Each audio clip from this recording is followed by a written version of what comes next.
오늘 또 6월 첫 주 시작하면서 또 하나님을 예배하고 또 하나님이 주신 은혜를 사모하면서 오늘 이 자리에 있는 여러분에게 하나님이 주시는 놀라우신 은혜와 축복이 함께 하기를 먼저 주님의 이름으로 축원합니다.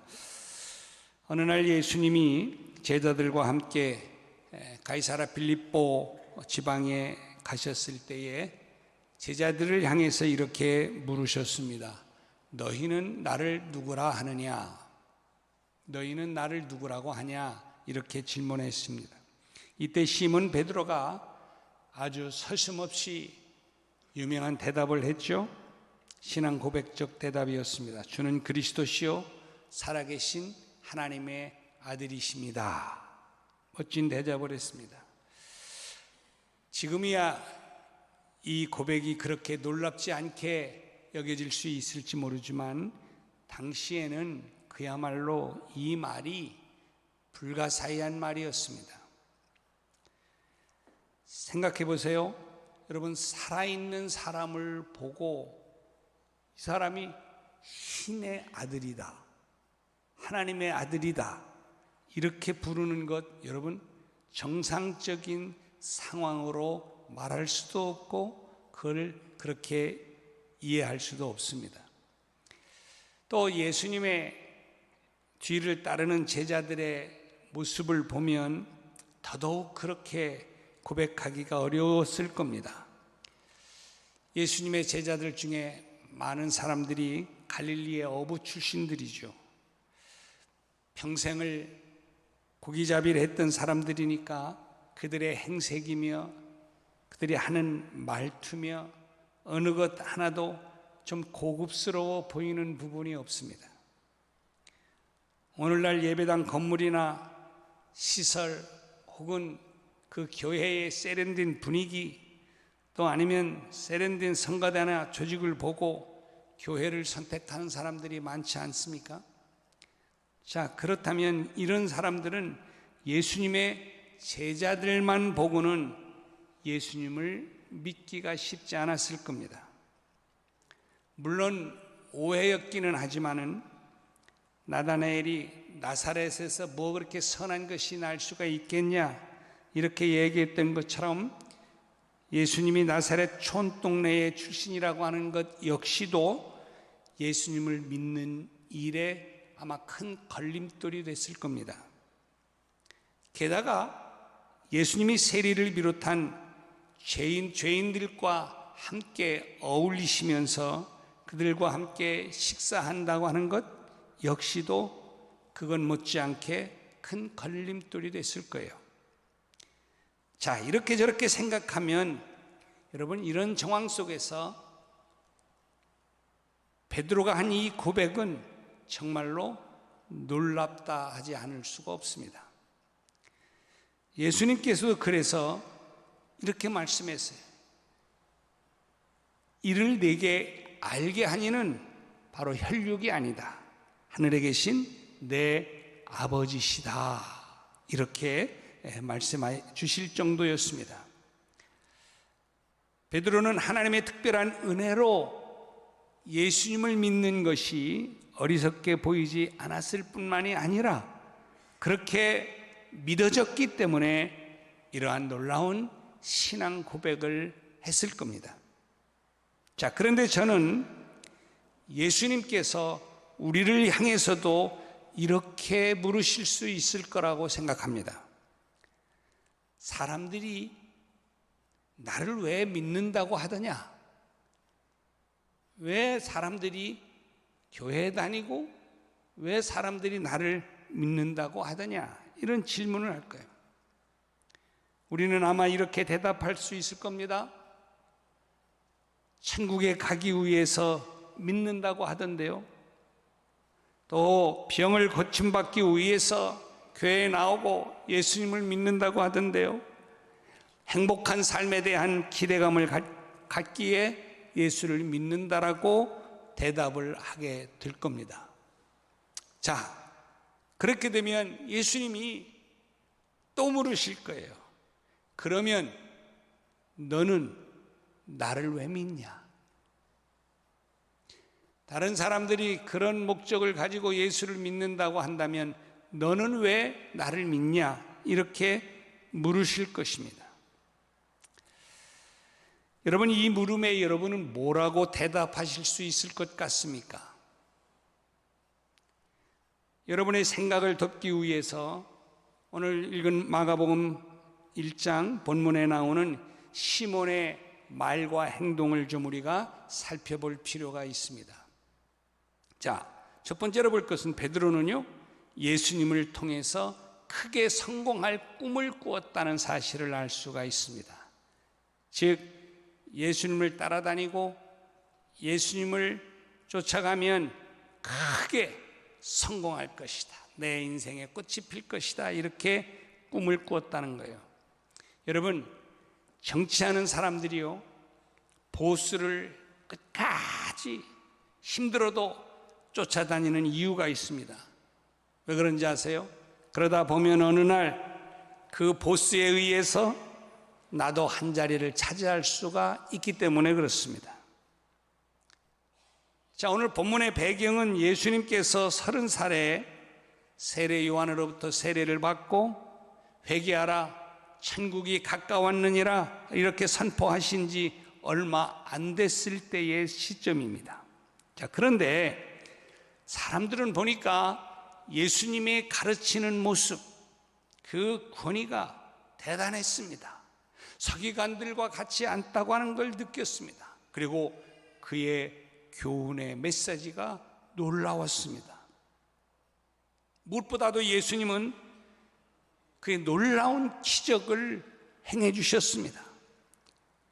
예수님이 더러운 귀신을 내어 쫓으시면서 잠잠하고 그에게서 나오라 말씀을 하시면, 말씀을 하자마자 그 더러운 귀신이 막 경련을 일으키면서 큰 소리를 지르며 그에게서 떠나나갔습니다. 자, 이런 예수님에 대한 소문이 곧 갈릴리 지방에 막 퍼져서 그날 해질 때에는 예수님이 거하시던 베드로의 집 문 앞에 수많은 병자들과 귀신 들린 사람들이 막 모여들었어요. 왜요?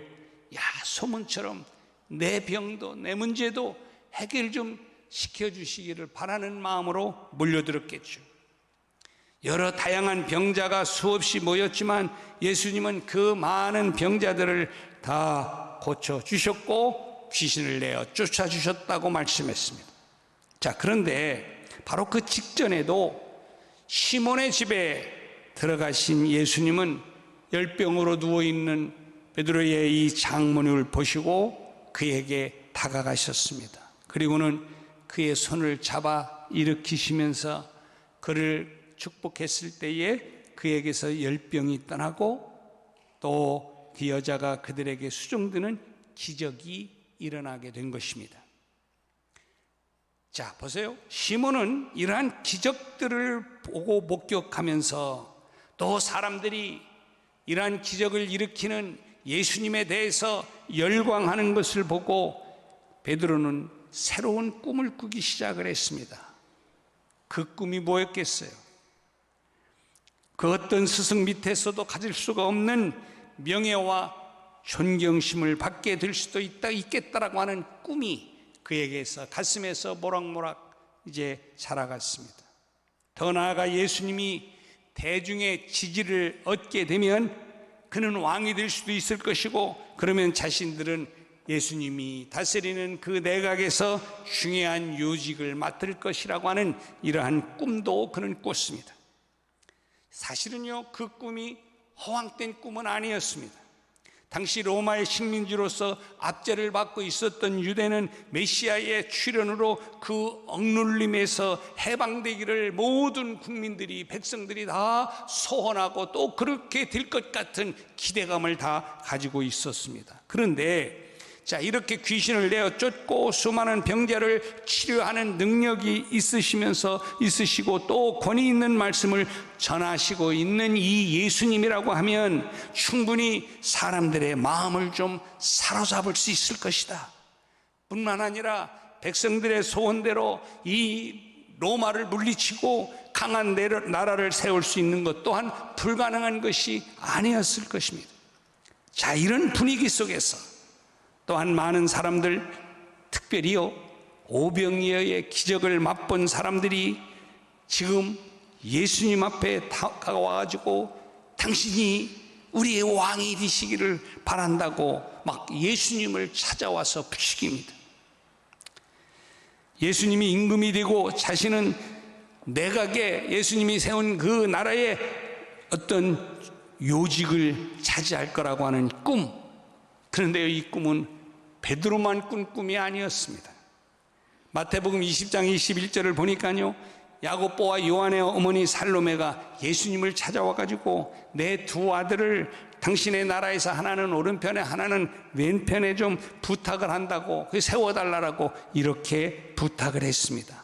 자, 그런데요 24절 말씀에 보니까 열 제자가 이 살로메가 하는 이 이야기를 듣고 뭐라고 했다고 그랬어요?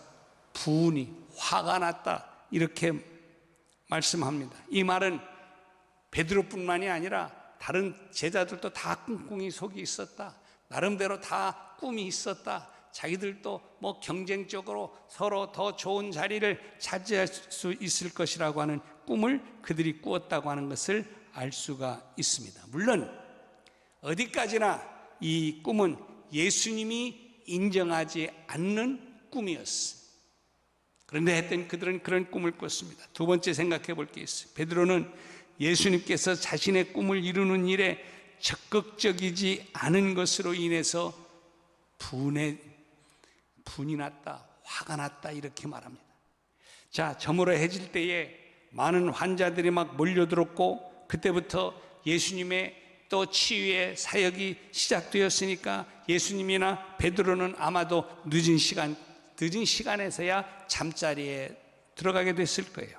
그렇지만 베드로는 자기 집에서 주무시는 예수님이시기 때문에 또 이제 그분이 왕이 되실 것을 꿈을 꾸면서 아마 행복한 밤을 그래도 우리 집에 모시고 계시니까 잘 또 대접해 주니까 이제 이분이 나중에 이제 왕이 되시면 나를 이렇게 하겠지 하는 그런 부푼 기대감을 가지고 아마 잠자리에 들었을 겁니다. 그런데요, 그 다음날 아침 베드로는 문 밖에 사람들이 많이 모여 있는 것을 보았고 그 무리를 통해서 예수님의 인기가 어느 정도인가는 것을 더 실감하게 됐습니다.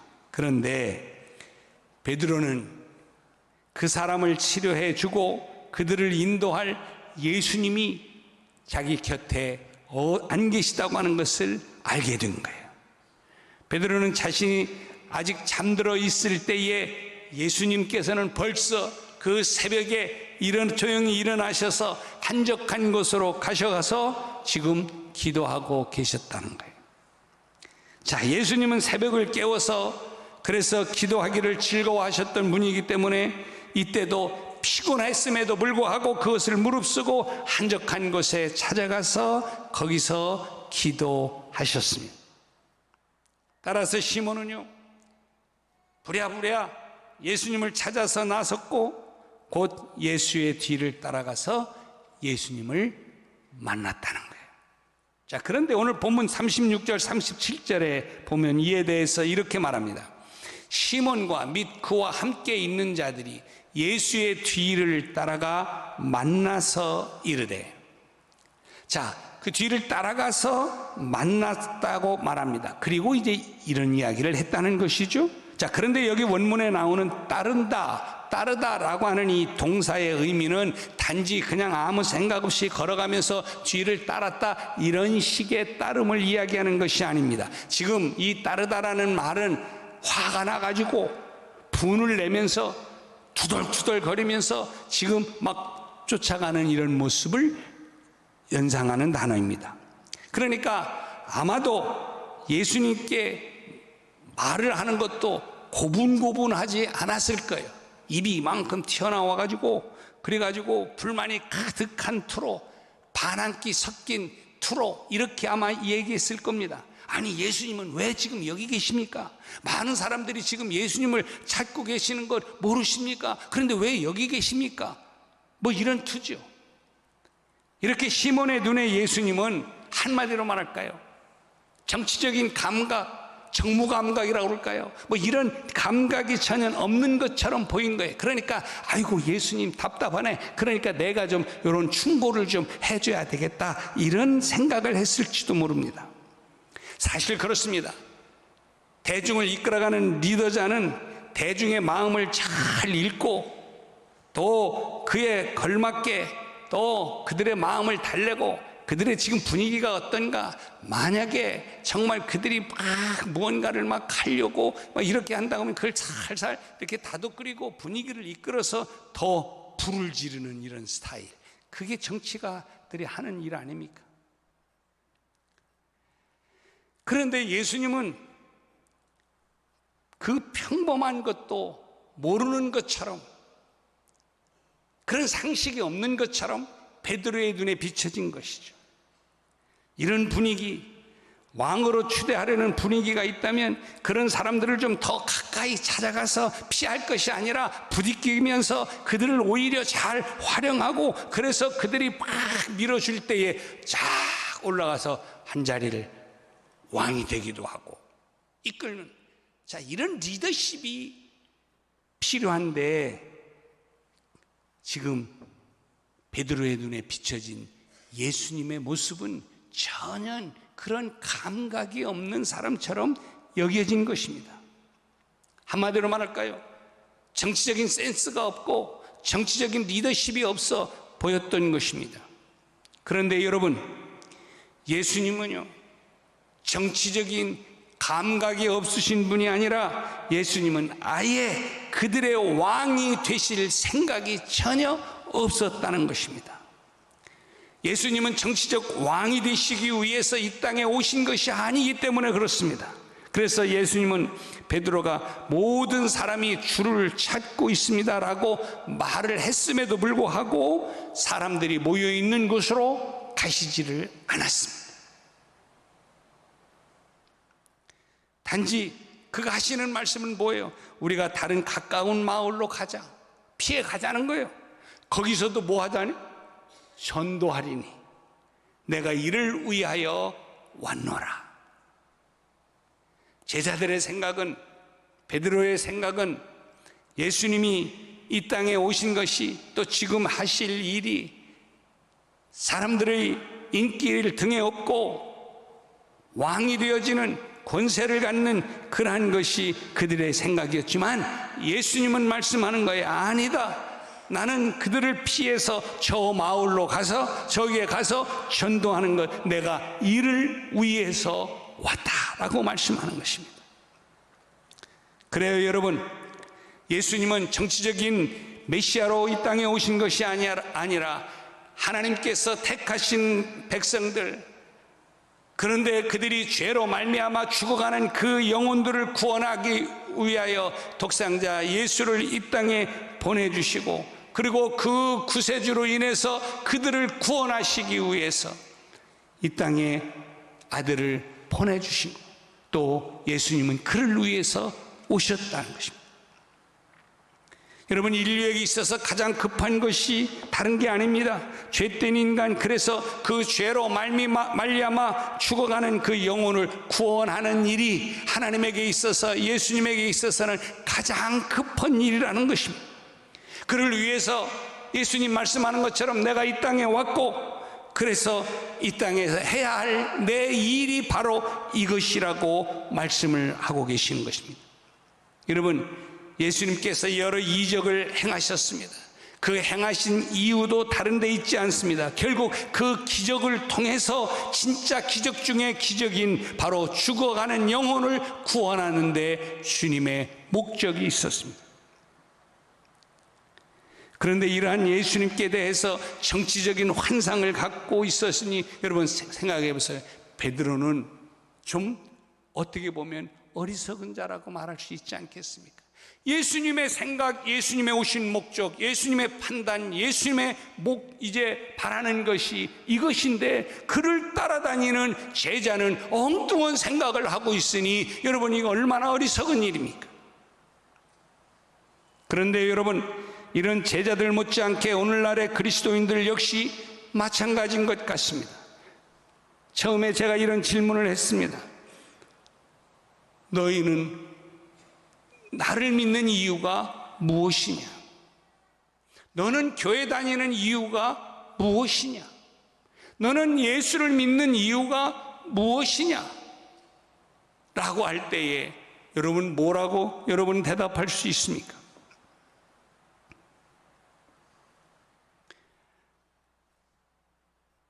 예수님을 따름으로 인해 생기는 어떤 개인적인 유익을 바라보고 혹시 예수를 따라다니는 것은 아닙니까? 예수님을 믿으려고 하는 것은 아닙니까? 물론 예수님을 믿음으로 인해서 이러한 일이 유익이 또 이득이 있을 수 있습니다. 아니, 있어야 합니다. 평안과 기쁨도 얻고 건강과 물질적인 축복도 얻고 모든 일의 형통함도 우리에게 하나님이 허락해 주심으로 일어나는 이득일 수 있습니다. 그러나 여러분 기억하세요. 이것이 예수를 따르는 우리들의 목적이 돼서는 안 된다는 것을 말씀합니다.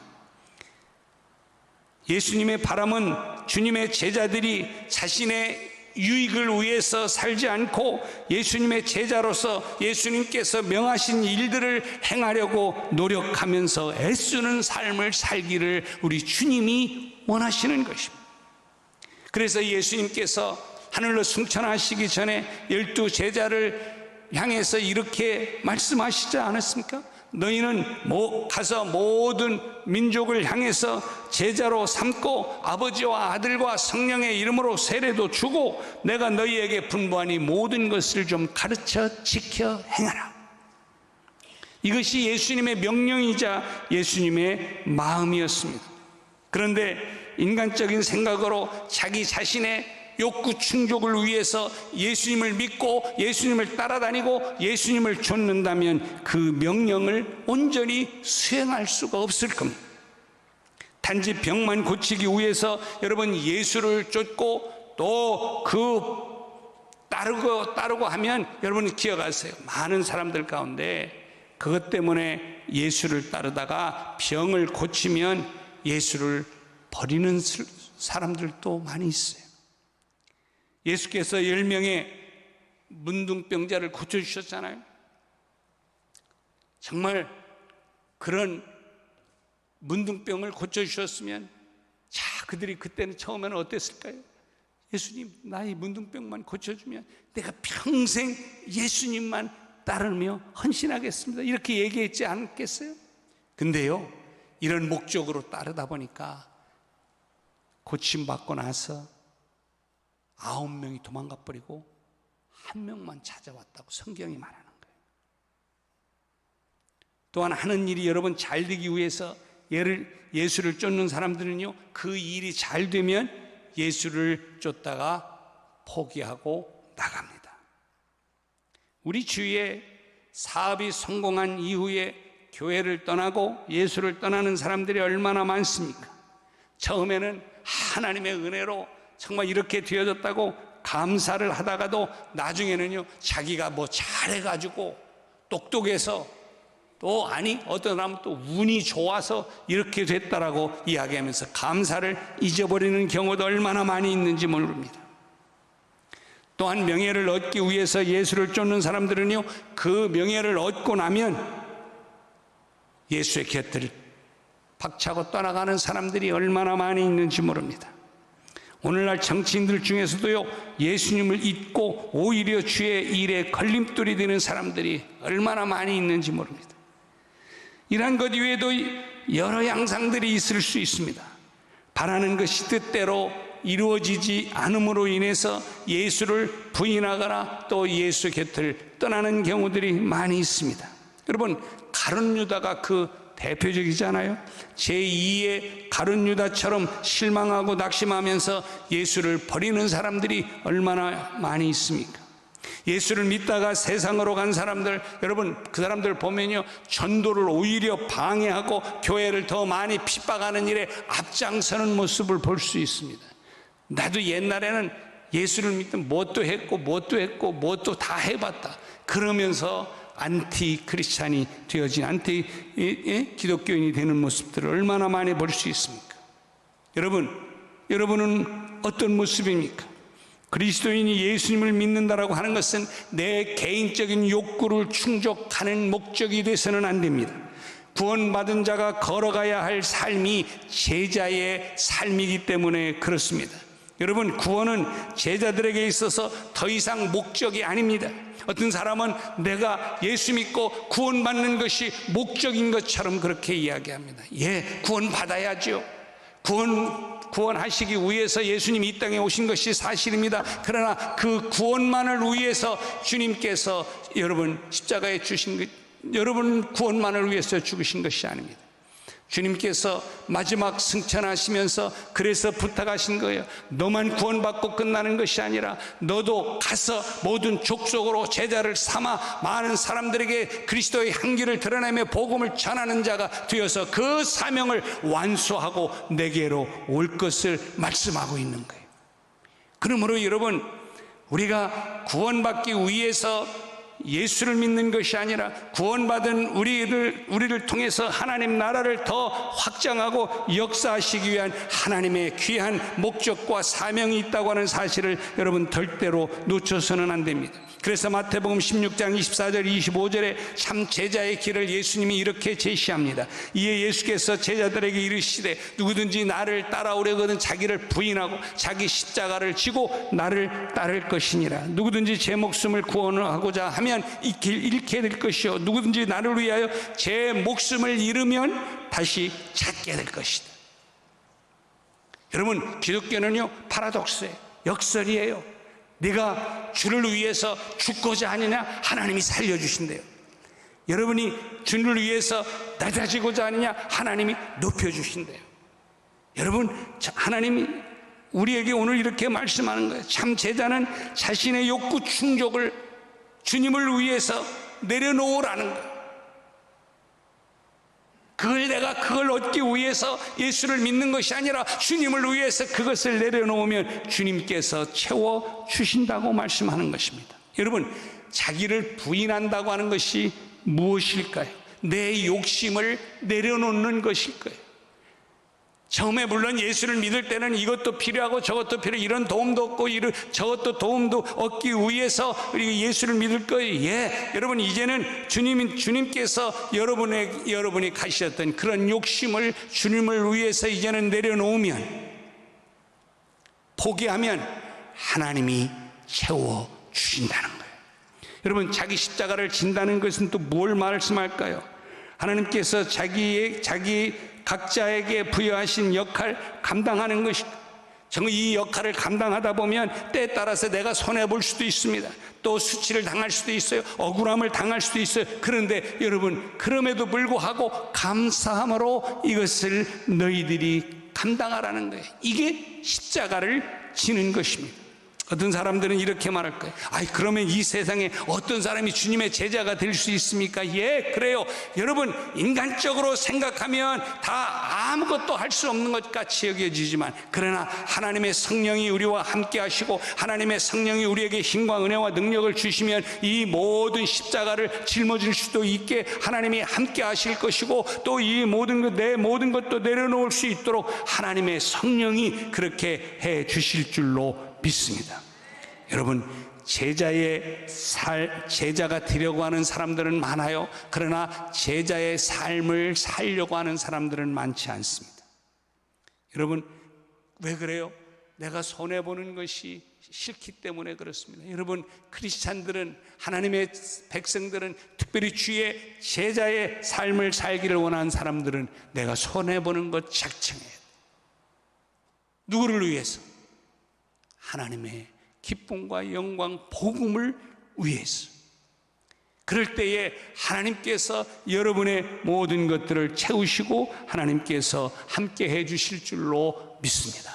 여러분, 제자의 삶을 사는 것, 제자의 길을 걸어가는 것은 내 모든 그 욕구를 채우는 데에 있는 것이 아니라 하나님의 기쁨과 영광과 복음을 위해서 그 삶을 사는 것인 걸 여러분 믿으시기를 주님의 이름으로 축복합니다. 그래서 그 주님이 기뻐하시는 제자의 삶을 살아갈 때에 여러분, 하나님의 나라에서 영광스럽게 여러분을 위해서 예비하신 면류관이 있음을 성경은 말씀하고 있습니다. 그 영광스러운 면류관을 바라보는 믿음이 아니면 절대로 이 땅에서 우리가 십자가를 질 수도 없고 내가 나를 내려놓을 수도 없습니다. 그러나 반대로 그런 영광스러운 면류관을 하나님 나라에서 주신다고 하는 확실한 믿음이 있는 사람은 이런 제자의 삶을 충분히 살아갈 수가 있습니다. 내 힘이 아니라 하나님 주시는 성령의 힘과 능력으로 가능한데, 이 놀라운 주님의 참된 길을 걸어가시는 여러분이 되시기를 주님의 이름으로 축복합니다. 기도하죠.